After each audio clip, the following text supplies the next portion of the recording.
Hello and welcome to the Zach Ratliff Show. I'm Zach. This is Chris Spencer. What's going on, Chris? Hey, Zach, glad to be with you today. Been a while. Yeah, it's been a while. Before we get into it, let me thank my sponsors. I'd like to thank Mortgage Financial Services here in Texarkana, Elmwood Custom Goods, and Church on the Rock, Texarkana. That's churchontherock.org. Without them, Chris, the show isn't possible, so I appreciate them all signing on as sponsors. All right, Chris, man, we know each other. We met in the political season when I was on the radio, and man, we made some traction and got struck up a friendship. I've been to a few of your rallies, and that's how I also got to meet Dale Hulls and Van Deaver and all these guys as you were running for state representative, and didn't come out victorious in the race. But I think you learned a lot. So you give your background, then let's go into what you learned and then what we see coming. Oh my!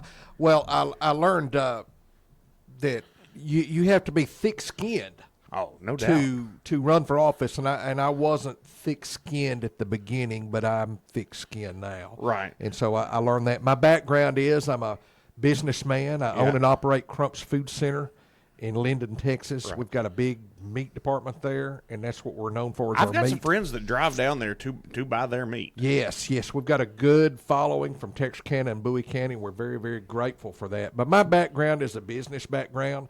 I'm from Hugh Springs, married. We have 2 sons, a daughter-in-law and a grandson, Camden. Who I met, man. Oh, he yeah. was fired up on the campaign trail. Camden's the man. And one of the wonderful things about the campaign was there was we went block walking with the governor in Paris, or with the governor block rolling. And we went, went door to door in Reno. Yeah. And Camden couldn't come. He had football practice, but the governor did a video for him.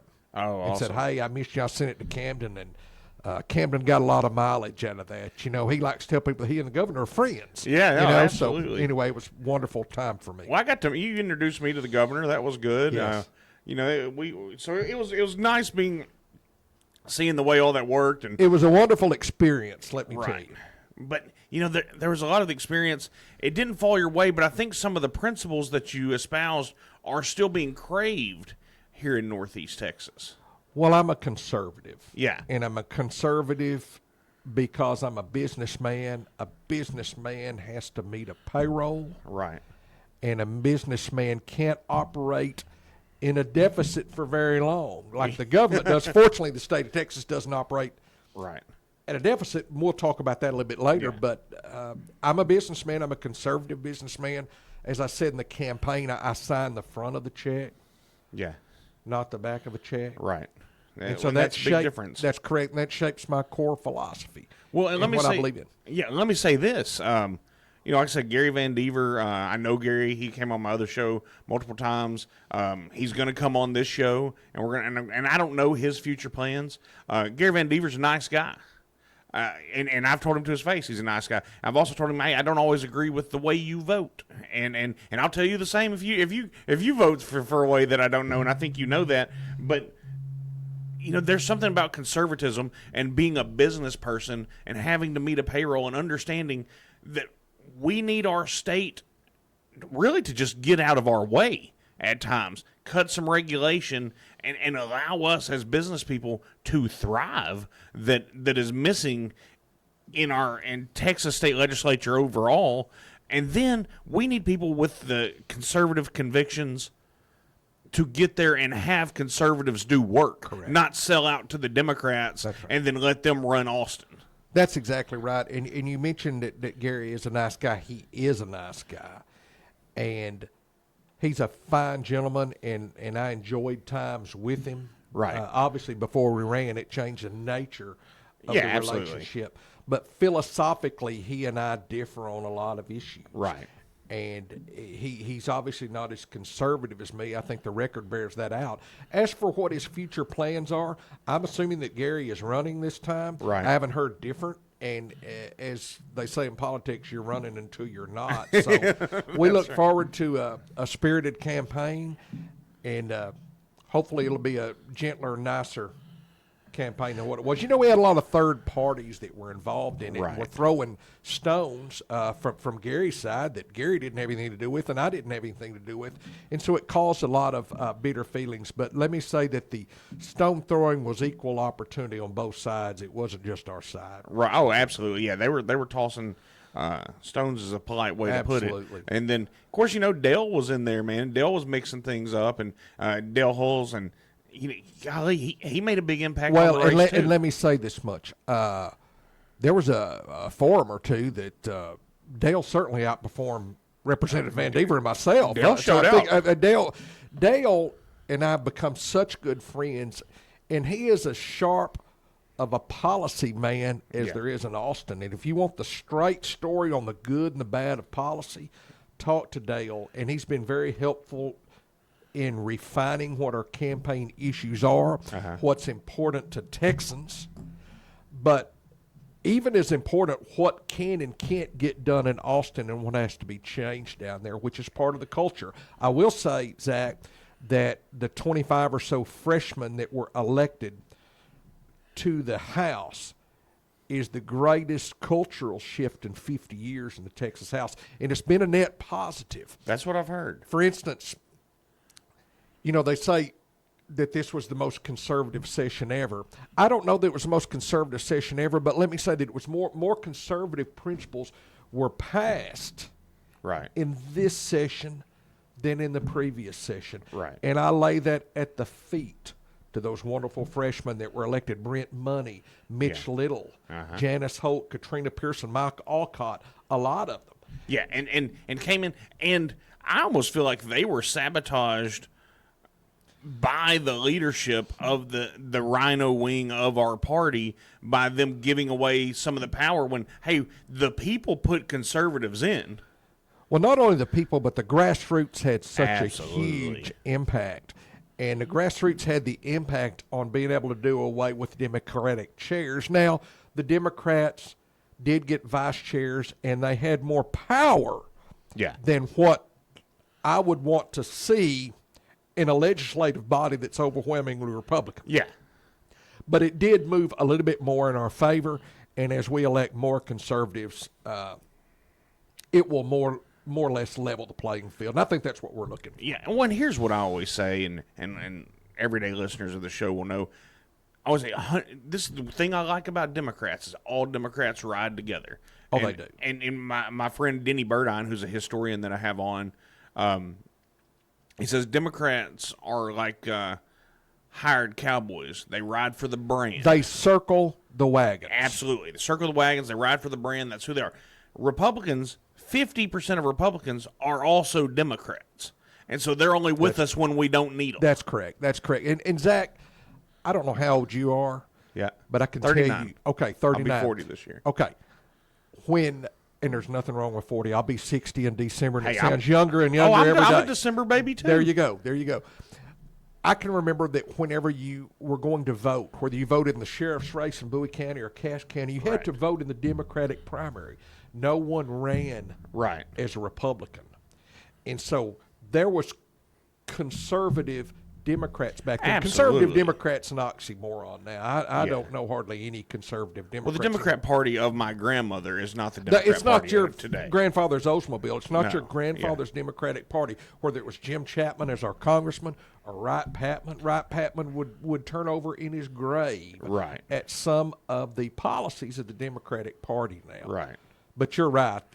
We do have Republicans that I would consider some of the old-timey moderate Democrats. Yeah. Or the Blue Dog Democrats, if you would. I think that's right. But even I think some of them are even more left than that, but know that they can put the R in front of their name and get elected in Texas. Absolutely. So, and in Bowie County or in Cass County, you have to run as a Republican now. That changed back in 2010, and that's when it flipped. But you have to run as a Republican. Absolutely. And so you have to dig down deep into their philosophy to see whether they're conservative, and not just radio ads or things that they get your church to say or don't say or whatever. You have to actually know. And look, you can do that. You can go to any website and pull up voting records, and especially if you go to Golly, it slips my mind. But you can go see the voting grade for conservative policies, Absolutely. and you can see where everybody stands. So all that said about what has happened, and the race was tight, and the race was, I mean, it was down to the wire, and there was a runoff, Yes. and why are you wanting to do it again? Well, Do you just like abuse? glutton for punishment, right? No.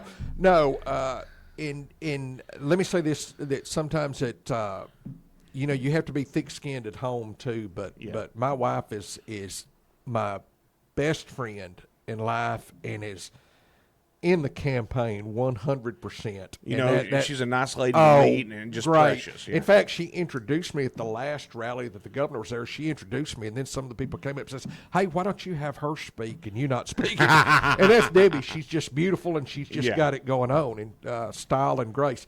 But I want to see property taxes eliminated in Texas. Man, yeah. I do. That right there should win the election. Absolutely. And obviously, they have to be reformed first, and we have to phase them out. But I want to see property taxes eliminated in Texas. I think there's a path to do that. Yeah. I think the appetite is there. The people support it. They realize that state and local governments have to be funded. Yeah. But I believe there's a better, more fair way of funding our state and local Are you government. prepared to say what that looks like? Well, I think part of it would be a revenue from consumption. Yeah, absolutely. There, that a consumption revenue model. That's exactly where I am. Okay. I don't know exactly how that looks like, but on a consumption revenue model, I think you can eliminate property taxes and still fund our. You can a 6.72% consumption revenue model Right. replaces better than 100% of the property taxes, even with a 35% exemption. But let me tell you why eliminating property taxes is important to me personally. Property taxes are the one thing, Zach, that you can't plan for. Now, you can plan for it from the standpoint of budgeting for it. Right. But when you do your tax planning, income taxes, you can do things to cut back on your income tax. That's right. You know, tithing to your church, if you get to that certain level, and you can itemize your deductions. If you're a retiree, you can buy tax-free municipal bonds, and you're controlling the amount of taxes you pay. You don't have to buy that new car this year that has sales tax on it. But guess what? Property taxes are here. Every year, you are never on parole from them. That's right. You can own your home, but once a year, you're going to pay those property taxes. You're going to be evicted. You're going to pay that rent. And you never truly own it. There's exactly no real right. property ownership in Texas. You don't, and property taxes are exponentially growing at greater than the inflation rate. Well, here's the problem, and I know you know this, is that your taxing district. So let's say the legislature says we're going to cut property taxes. Okay, cut them in half. Your property, they're just going to inflate the value of your property to make up for revenue. Absolutely, and we have inflated house prices, and then on the federal side, the Fed won't bring down the interest rate. You're making it to where your up and start your beginner family or your retiree, they can't afford to live. The light at the end of the tunnel on property taxes is a train coming in your direction. Yeah. That's the light at the end of the tunnel. That's absolutely right. And it's a devastating thing, but I do believe that as Texans, there are 4 states right now that are looking at it. There's Florida, there's Illinois, Right. There's Ohio, there's Missouri. Right. I don't see it happening in Illinois. It's controlled by the Democratic Party, but there are movements out there to eliminate property taxes. I think Governor DeSantis is taking a big-time lead on it in Florida, and our governor, Greg Abbott, has espoused this since he first ran for governor in 2014. Right. And no, people say, well, you've been promising it since then. Our governor is a fantastic governor. Yeah. He's doing a wonderful job. These things take time, and the appetite is there to eliminate property taxes. Right. So, okay, so that's one reason to run. What else you got?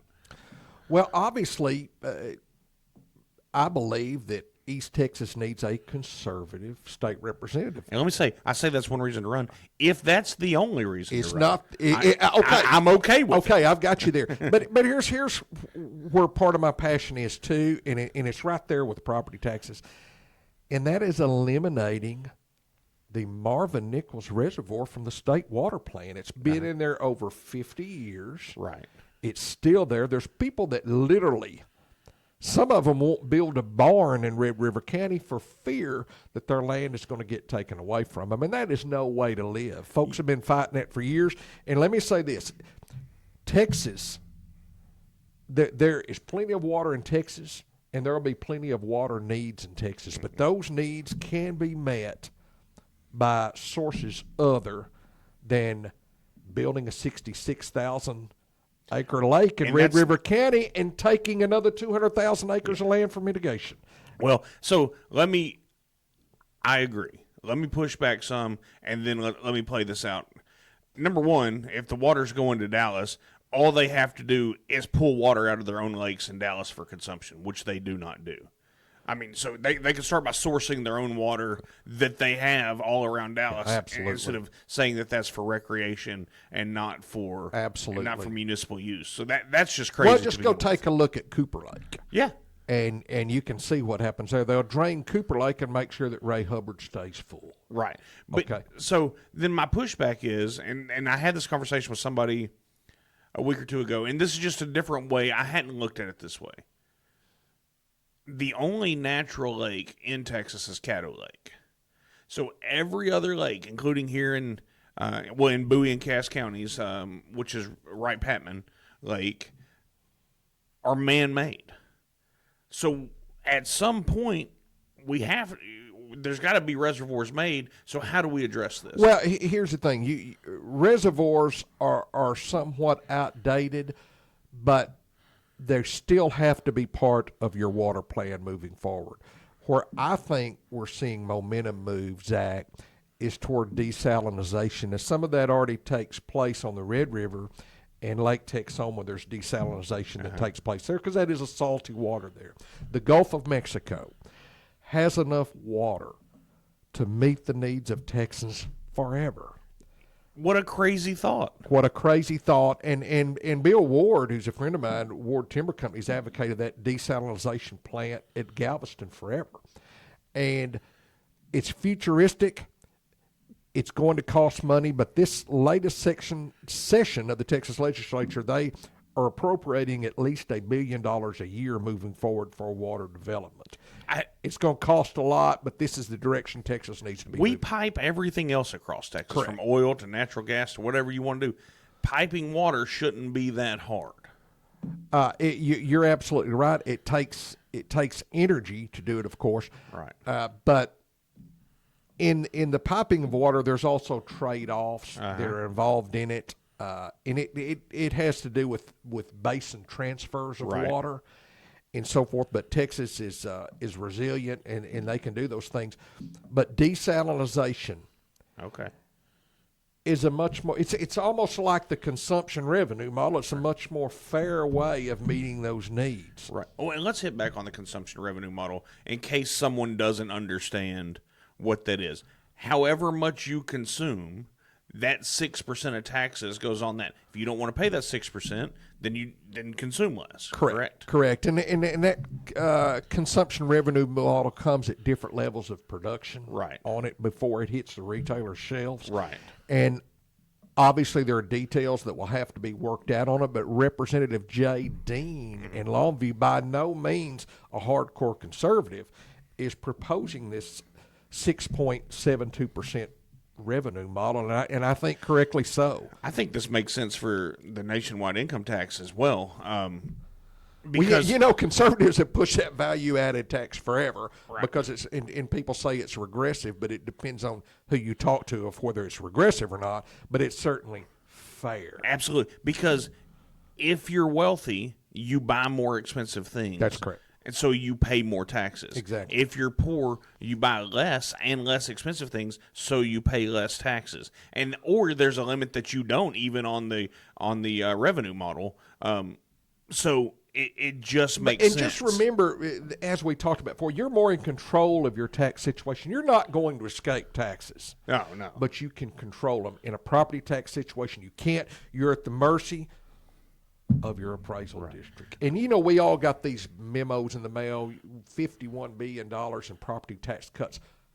I didn't see them, Zach. You may have. No, I did not. Mine went up, and my family's went up, and their properties went up, and then and golly, it's just amazing. So we've got property taxes. Let's eliminate that. Let's handle the Marvin Nichols place. Let's don't steal people's land. That's correct. In order to give water away to Dallas when they have plenty in Texas. That's absolutely is on the Gulf. We have access to seemingly unlimited water, and the technology exists to make that potable.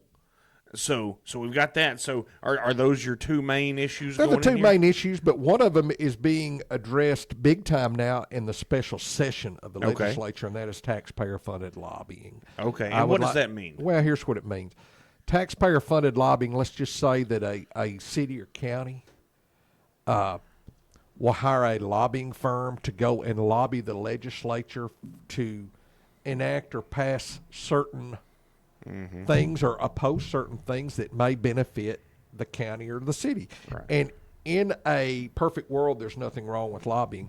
But some lobbying firms actually go and lobby, especially in the bigger counties like Harris County, Dallas County. They'll go and lobby the state for policies that are against your values. Right, absolutely. And so forth. And so taxpayer-funded lobbying, it's about $100 million a year. Isn't that crazy? Isn't that something? It's like you in obviously school districts have taxpayer-funded lobbyists, Right. and I'm not singling out No. school districts at all, but taxpayer-funded lobbying is something that we would like to see gone. Okay. And I think that there's traction for it, Yeah. and it's being it's If more somebody on the wants to- back burner in this special session, but it's going to be addressed. Senator Mays Middleton, who I think will make a great attorney general, by the way, is champion taxpayer-funded lobbying. Well, and that's the thing. If somebody wants to pay a lobbyist, that's fine. But I don't want to be forced to pay a lobbyist to lobby for something that I don't believe Well, in. you are with the payment of your property taxes. Absolutely. You are, and that money, and you have no control over that. And that goes, and it may be to advocate for things that do not support your values. They don't harmonize with how you think things should go. Well, let's talk about something else that came out in this last legislative session is there's a big raise for teachers coming, and I'm glad to see that. That was terrific, and it was a long time coming. Yeah. And I was glad to see the legislature in huge numbers appropriate billions of extra dollars for public education. It gave the teachers pay raises that deserved it. Right. And they're going to see it on their paychecks each month going forward. And so we were very, very excited about that. And and I'm not going to put words in your mouth, but my deal has we need to empower our teachers. We need to allow them to teach. We need to allow them, and even for me, let's get away from. So I'll give you an example. My daughter was in 3rd grade last year, is going into 4th grade this year. And when it came to the STAR test, she was all worried about it, and now she goes to the number 2 elementary school in the state of Texas, Morse Elementary. They're outstanding. Model school. Yeah, so it's a STEM school. They do the right things, and I had to sign something the other day. If they get below an 80, they can be removed from the school. Like it, because of their standards, they don't even receive full funding.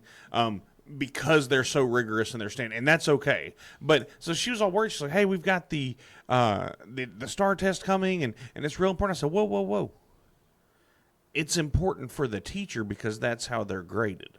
Yeah. I said, "You're going to be fine either way." She goes, "What?" I said, "Just go in there and do your thing." I said, "Don't let them scare you into doing that." And nothing against their teachers, because that's how teachers. That's the pressure that's put on teachers. Well, unfortunately, Zach, in this session, special session, they're working on doing away with that STAR test, and I think that there will be unanimous support for that in every single Now, school district in Texas, and you've got to have a metric. yeah, Okay, you have to to be able to hold people accountable. That is correct. That is correct. But let's don't do it all through one over, because here's the deal. And even because I went through and read the results of my daughter's STAR test and where she performed, where her school performed, and where the district performed in the state.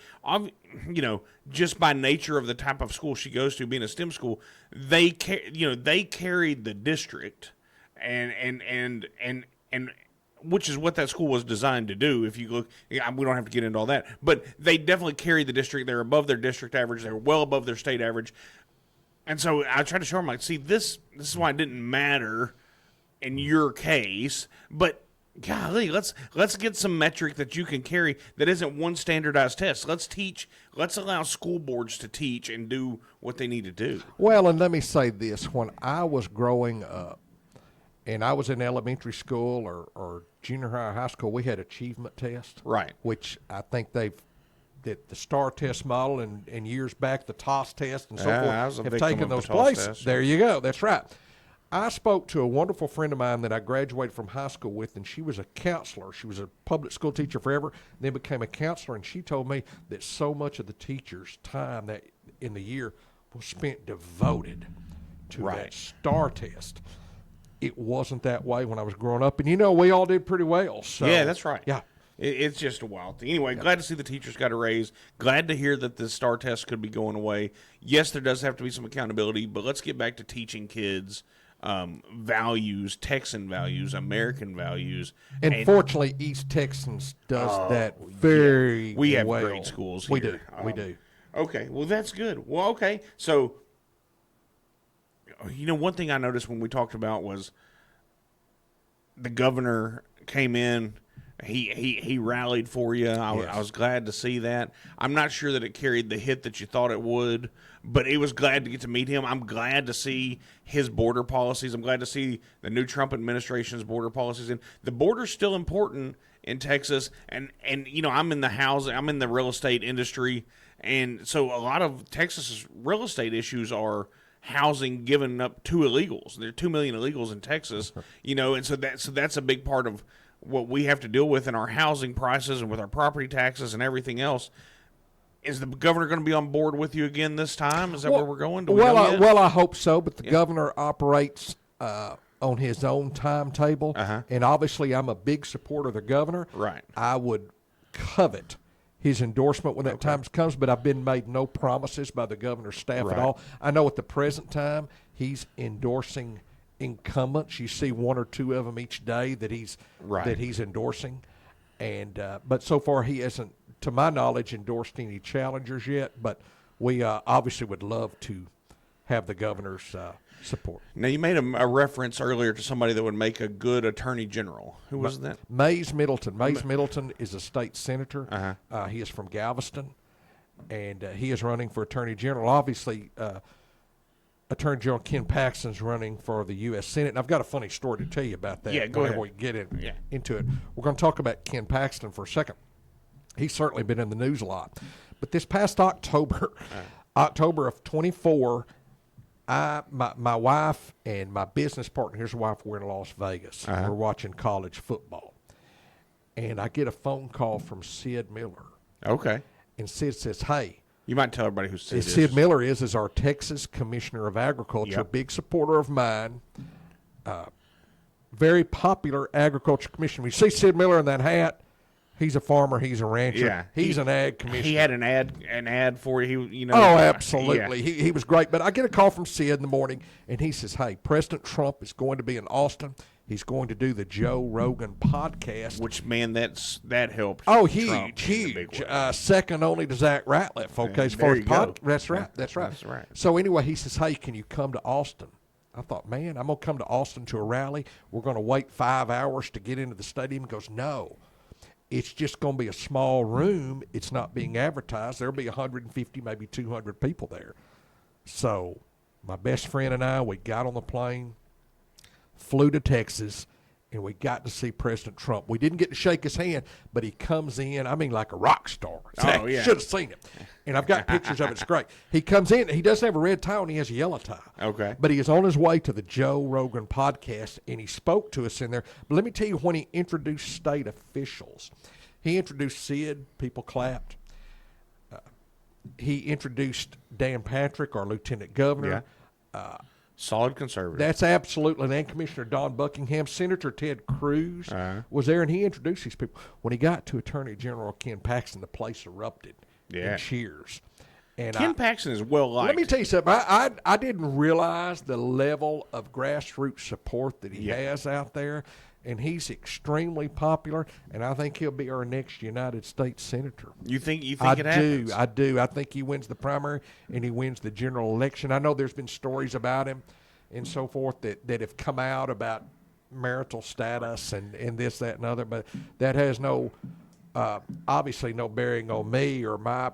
Hey, the only guy in the Bible to be mentioned of having a whole heart from God was David. Well, that's absolutely correct. And we elected a president, not a preacher, a priest, or pope. Right. We elected a president of the United States. That's exactly Aren't right. we glad we elected President Trump? 6 months, and we're seeing world-changing That's right. decisions. And you and I talk about the border, but how many people crossed the border last month? Huh? I think mean, 9, like a single digit. Right. I mean, this is insane. And even Martha Raddatz has talked about Trump has done a good job on the border. Well, and then, I mean, well, we can go into that for a second, even as far as the economy, the trade deals. Everybody was saying the tariffs wouldn't work. All that is having major implications coming. You own stores. Price of eggs came down. They did come down. I mean, obviously, fuel has come down, and when fuel affects everything, it's Zach, crazy how that works. it affects the delivery of your bread. It affects the plastic or the bag that your bread goes in. It affects everything. And so we've seen these things come down. The beef prices are still high, and that has nothing to do with the Trump administration. It has to do with farmers and ranchers thinning their herds a few years ago, and we're in that cycle that, my gosh, we hope to break out of it soon. Right. But President Trump is doing an exemplary job, and I've always been proud to be an American, but I guess I'm as proud now at almost 60 as I've ever been. That's awesome. Well, let's talk about this. You mentioned it. Fuel does impact everything. It's 20 cents. It's either 20 or 18 cents of every gallon of gas bought in Texas goes to a state gas tax. Yes. And then whether that's 20 or 18, then there's another 20 or 18 that's a federal gas tax. I would like to see someone as a state representative do something about that. Everybody, it does impact everything we do to be carrying a 20-cent gas tax on all the time. Well, and it certainly doing something about that gas tax would have a stimulating effect. That's right. It certainly was, because gas is one of those things too that we can drive less if we want to, right? But we have to drive, right? Yeah, we've got to go somewhere, especially in Texas. I think that I think that you're going to see a movement not only of that, but different vehicle taxes and so forth that could be potentially rolled into that consumption tax model. Okay. That we're looking at, and simplify it instead of 197 different taxes that you pay. Right. That it simplifies. $60 a year for your registration. Well, that's correct. I mean, I just think that they're still paying for an. I just got redid my registration.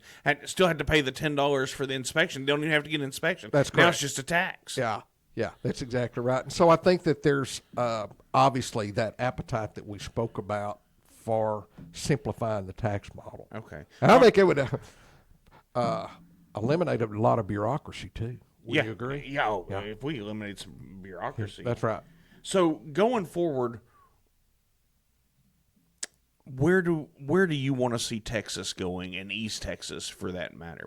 What's your vision of Texas moving forward, and the reason, on accompanying to all these reasons why you're running, what do you see for Texas? Well, and let me speak to it from the standpoint of East Texas, because sometimes at East Texas, we kind of get left out of things. That's right. When you talk about like the Marvin Nichols Reservoir, or you see wind and solar certainly have their places, renewable energy does. But we're seeing it take over a lot of our farmland in East Texas. And it's having mixed reactions. Right. And so sometimes I feel like East Texans are on the back burner, whether it's supplying water to the Metroplex or it's supplying electricity to the Metroplex. There needs to be a level playing field. Right. And East Texans need a seat at the table, and sometimes we're left out. And that's what I want to see, and that's a big part of why I'm running. Talking about the power, one thing that we take for granted here, and most people I don't even think know about it, is that we're not part of the Texas electric grid. We're not carried, at least in Texarkana, we're not carried by ERCOT. And so we have our rates are generally cheaper. They are. Due to that. And we have a little more reliability from our power production and everywhere we gain power as opposed to the rest of Texas. When they're going through brownouts due to lack of production, it doesn't necessarily affect us as much. I mean, And that's we a don't big even know deal. what a rolling blackout is. Right. I mean, our power will go out for 5 minutes and everybody's in a panic. Oh, just out there. mad. That's exactly right. But let me say this: you talked about cheap electric, and my grocery store has a big electric bill every month. I bet it does. It does, and it averages, let's say, $5,000 a month. Uh-huh. I've got friends of mine in other parts of Texas who have the same size or smaller of a store than me, and their bill's $10,000 a month. Right. So we're blessed. Yeah. Where we are in East Texas. Absolutely. And a lot of things about our life here, things are changing, but a lot of our culture, we want it to stay the same. Well, we want our way of life to stay the same. If our family had land that dates back to the Civil War, You want to be able to keep it. we want to and- keep it. And the third and fourth and fifth generations want that land. Well, I was talking to some people out of Red River County on the Marvin Nicholson. They've got family graveyards. Oh. And they're going to have to, if Marvin Nichols goes through, they're like, we can't dig them up. We can move the tombstone, but they're going to lose all that. And then through mitigation, you've got another 200,000 acres. That's right. And then here's what's going to happen. Their property value, like you said, don't want to build anything because you don't know what's going to happen. Then your property value plummets. Then somebody else comes in, gets all your land, all your trees, and then eventually somebody's selling lakeside properties at a higher price, and they stole it from you. Hey, and not only that, and you're talking about these grave sites. One of my really, really good friends is Kent Cooper, who's the Titus County judge, but he also owns the Bates Cooper Funeral Home in Mount Pleasant.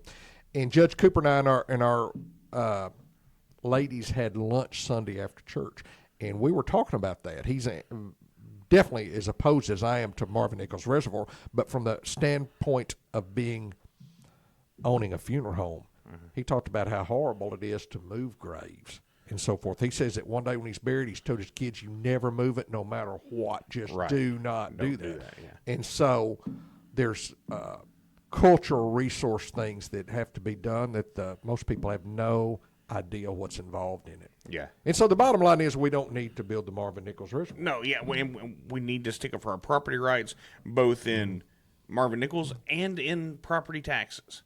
And that's a property rights issue, and if it's yours. So anyway, okay. So you've got, I think I saw. Are you rolling out a podcast of your own? We are. We Straight Talk with Chris Spencer. I wrote a lot of articles back before the campaign, laying the groundwork to run, called Straight Talk with Chris Spencer, where it's like Zach Ratliff. It's unscripted and just lay it out there and let the chips fall where they may. We have that podcast once a week. It's on Spotify.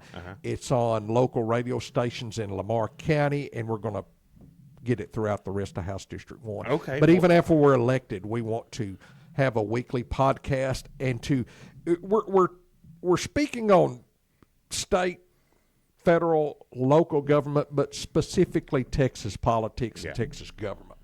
And that's where our focus is. Well, I'll tell you what. I'll get the link from you, and I'll link it on my Spotify and on my Facebook, Amen. Zach Ratliff Show, and all that. And I want you to be on our show. Oh, absolutely. I'd be glad to. I know a couple of guys that you're working with on that. I've been on a radio show out there with one or two of them, and good people that you got working with you on that. So. And we tilt conservative because I am conservative. Right. Everywhere I go, I'm going to be conservative, even if it is or if it isn't. It's just in my DNA. Yeah. On it. That's exactly right. Well, Chris, man, I appreciate you being here. I appreciate the friendship. Let's stay in touch as we go through this campaign. We'll have you back on, and we'll do it again. I'm grateful. All right, Thank you, thanks. boss. Good to see you. You bet.